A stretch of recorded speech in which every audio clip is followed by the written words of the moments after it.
Hey, everybody. Welcome into the Limbwalkers podcast. If you're watching on YouTube, you can see the I guess it's a photo behind us. It is, if one never ventures out on the limb, one will never taste the fruit. And there's a picture of a very handsome gray-haired man standing on a limb away from the trunk of the tree, and it looks like he could fall any minute. And it looks kind of dangerous. If you had your 9-year-old grandson standing on that, you would say, "Get off of there," or "Get back by the trunk of the tree." But that's not what this is about. You got to take some risk in life. You got to look back and listen to others and their experiences. And one of those that I advocate for you to listen to is Will Glaros. Welcome in, Will. Morning, Jim. How are you? I'm doing all right, man. Thanks for coming in. Yeah, this has been a crazy week. After my 1,000-mile drive with my son, I kind of suffered through a little bit with the cold I caught from it and everything, but kept on doing what I got to do. What is it you got to do? I got to help people realize they can get more out of life than they ever thought they could, and that sometimes it is just luck and fate that happens. More out of life than you ever thought you could or deserved. Deserved, correct. Right? I want to go off with that one, but I know you got a specific topic today. What do you want to talk about today? I want to talk about, actually, as I mentioned, the word fate. And sometimes how, even though you properly prepare, and sometimes you lose and sometimes you win, sometimes fate enters the picture and produces maybe something you want or something you don't want. But fate has a place that goes far beyond anything we work to or try to do purposefully. So I know you like this topic and you want to hit it, and it's kind of a sad topic sometimes because, but the Edmund Fitzgerald, we all know the song, we all have sung along, and how sad it is, but it affects you in a certain way. Talk about it. It does. Actually, it was kind of an act of faith that occurred. My wife and I had decided I'd never been to the island our family was from in Greece, the island of Icaria, which is supposedly the place where Icarus plummeted to his death. And I decided in 2014 we should go back. So my sister and I and our spouses went to the island for a week. And it was glorious. I mean, you're seeing where your grandparents grew up. You're eating their food. It's known as one of the, I can't remember the name for it, but where people on an average live to be 100 years old because of the way they eat and drink and exercise. And after a week of this, we went to a little outdoor cafe our last night, and we ran into the guy that was the overseer for the house we were staying in, and he was sitting there with another gentleman, and he invited us over to join them. So we did. And the conversation got to the fact that the man that was with the homesteader, he had been a Greek ship captain at one point, and then came to the United States and worked in the Great Lakes, captaining the ore boats that go up to Superior, Wisconsin and back. And in the discussion, I couldn't help myself. I'm always inquiring. I said to him, "Does anybody really know what happened to the Edmund Fitzgerald ship?" And you could see his entire countenance change. His eyes lowered. He just looked down and took a deep breath. And then all of a sudden he came back and he said, "I'm sorry for my reaction, but the Edmund Fitzgerald, I don't know that anybody will ever know what happened to it, but I know what it did to me." He said, "I had a young man who sailed with me on the ship that I was captaining at the time. And he was really a good employee, and I wanted to get him advancement, but he didn't have the proper training. So to get him the proper training that he needed, I had to recommend him to be transferred to another ship. And I suggested that he go to my friend, Captain McSorley, I think it was, the captain of the Edmund Fitzgerald, for that training. And he thanked me and then went off to join that ship. And then on that fateful day in November the 11th, I believe it was, that ship went down. And he said, I have been living with the guilt of that young man ever since that time. And so 2014, 1970, whatever it was, 77. Well, this was the 50th year, so 75. And so I went home and I started reading about the Edmund Fitzgerald a little more intensely, and then let it drop. Didn't think about it again until about 4 years later. We were in Wilmington, Ohio, where my wife graduated from high school, and for some reason being there reminded me about this young man, Paul Michael Ripa, the boy that he had sent to the Edmund Fitzgerald. And I thought, I've got to do more to find out about that again. So I reinvigorated my viewing about Ripa and Captain Markakis and the Edmund Fitzgerald. And I found the sisters of the kid who had died. And I actually had phone discussions with them many times. And Captain Markakis' guilt really bothered me. So I asked them if they would be willing, because they held no ill feeling toward anybody. I asked the sisters if they would be willing to talk with him. And they were. And we were able to schedule a time when the two sisters and Captain Markakis spent half an hour to 45 minutes on the phone talking about Paul, the son, or their brother, and about the accident and about how much he had faith to send Paul along because he was so good, which gave them a sense of satisfaction. And it gave him a sense of satisfaction that he felt he had been basically forgiven by the sisters. And it was just incredible to be part of that type of fate taking place. That I was on an island at a time when the captain was there, back at the school where my wife went to school, to remind me of it, and then to bring everybody together to get satisfaction for everyone over something so tragic. Fate has a way of playing a place in your life, and it happens. Let's go back a little bit. We have Adriana. Do you even know what the Edmund Fitzgerald was? Okay, you see, we got to go back a little bit for Sure. some of our younger listeners. The Edmund Fitzgerald, is that a picture of it?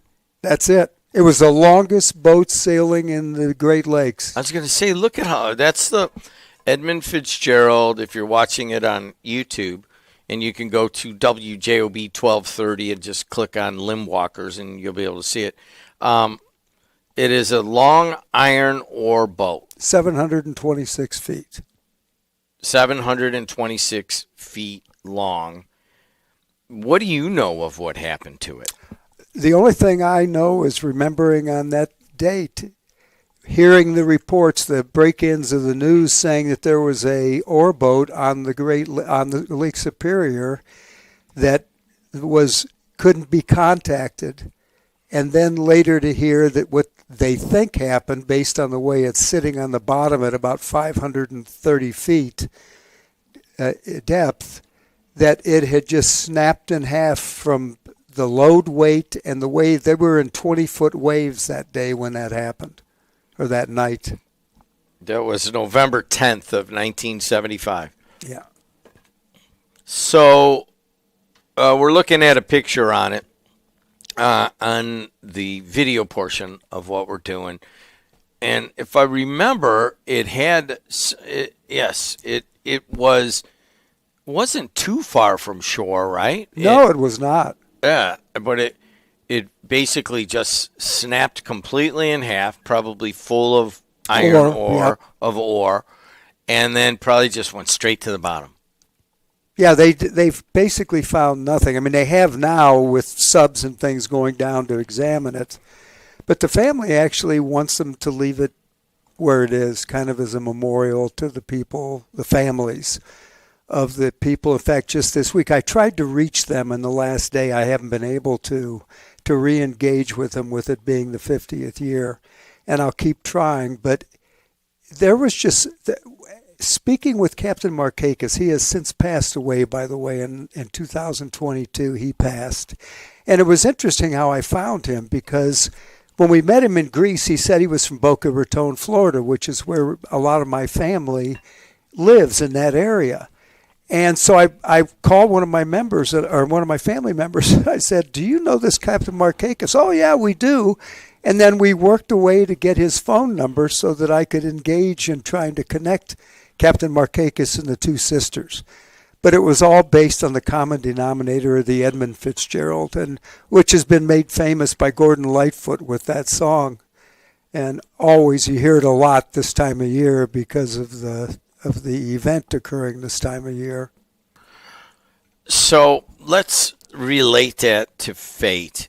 If you guys listen to this podcast, and I would suggest that you do, especially if you're looking for just some wisdom from a region guy on how he's lived his life and what you could take out of that. We have not in any of these episodes talk about the role of fate.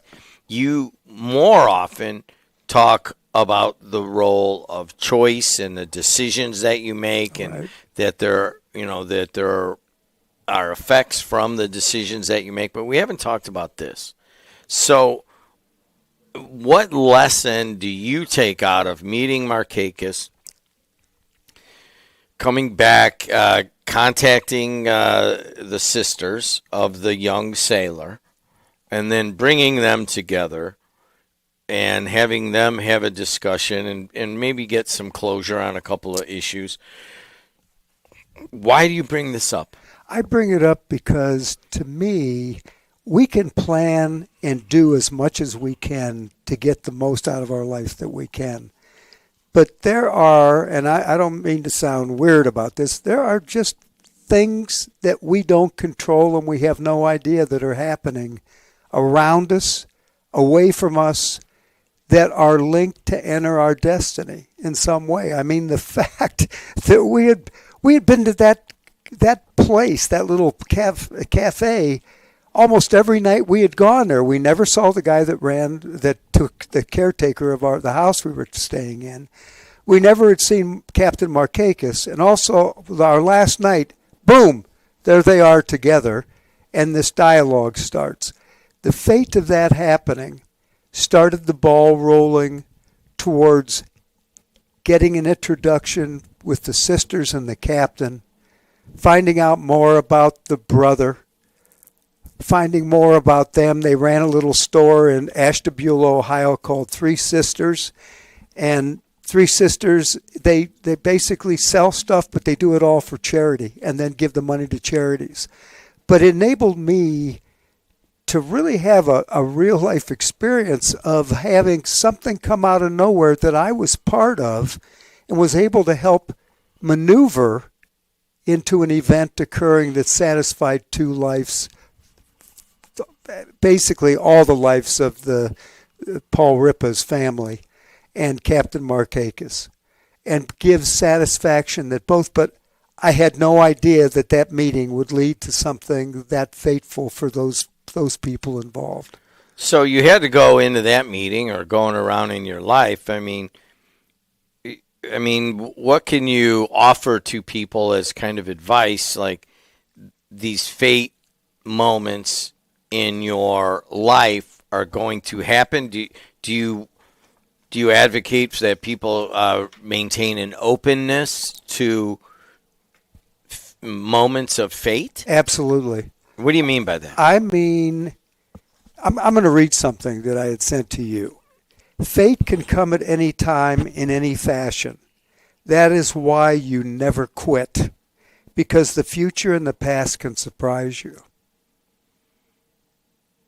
The future and the past? Why would the past surprise you? Well, the past surprised me because the Edmund Fitzgerald, which I just listened to, Gordon Lightfoot, or I heard on the news, or it was a news story, is a past event that occurred to impact my life and the lives of a number of other people. The thing that it tells me is, the simple lesson is never quit, never stop trying, because you don't know when fate has something in surprise for you that has something to do with something you may have done years ago to help somebody, to bail somebody out, or somebody learned something from you that enabled them to come through and be victorious. This is where there is a bit of a disconnect, okay? In that I know that you have a life philosophy, and it has, quite frankly, done me a lot of good, because I tell you, I'm a slacker, all right? And you don't like that, but that's just how it is, man. And one of the things that... Well, let me slack like you, baby. I mean, that's your new. I went to let me slack like you. I like that. We're going to use that for something. But, I chose a college where I could be a slacker, and, I'm a Grateful Dead person. Okay, there's fate. You go to college, you go to play, baseball or whatever it was, and you're walking through the gym when you run into the boxing guy, which changed your life. It did. So, fate. Fate. That was a fate moment. It was There's all kinds fate. of them in your life. You got to look back and think about. But one of the things that I like to do mentally, to basically is almost diametrically opposed to what you're saying, is you're like, never stop trying, keep trying. I kind of like to look at it like, you know what? I'm trying too hard. I just want to sit back and just let the world come to me for a little while. And to me, that's how I can find some of the creative moments and solutions. That's how I'm open to a conversation that, that's really good. Maybe I'll follow that conversation and we'll get, something positive into it. But it only comes because I've stopped trying. You see what I'm saying? Yeah. I'm not pushing it right now. I'm just going to take what comes. So it's the opposite of what you're saying. Not really. I mean, that's your way of dealing with life, but it still doesn't mean there's something happening out there fatefully that is going to impact you to put you on the right track from that position of, okay, I'm just sitting here. Some other unknown event occurred over here, and now all of a sudden you meet somebody that gets you fired up again. So, all right, I understand it. I mean, I kind of get a little bit of like never. I guess what I would interpret that is most like, always be open for events you can't control coming into your life, and hopefully giving you some, making it more interesting in some way. Yeah. Okay. Now let's flip this whole discussion. There are moments of fate, of tragedy, yes, of horror that can be just imprinted upon you in a moment. Could be stuff that maybe someone was sick for a long time and they finally died. You kind of knew it was coming. Yeah. But then there are moments of fate that will change your life forever that are just awful. What do you say about those moments of fate?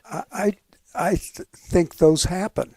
And it's just, that is when a lot of the stuff that I have learned through my career and over the years that we talk about here every week, that's when to soften those times or to get through them, because sometimes you can't soften them. That's when you use those tools that you've learned along the way. Tomorrow's another day.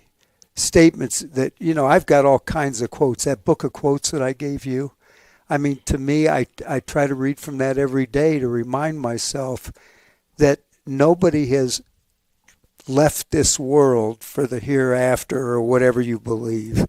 No one has left it that hasn't been through some sort of trial and tribulation. Everybody faces them. Everybody gets through them in some way, or they don't get through them and they ruin the rest of their life.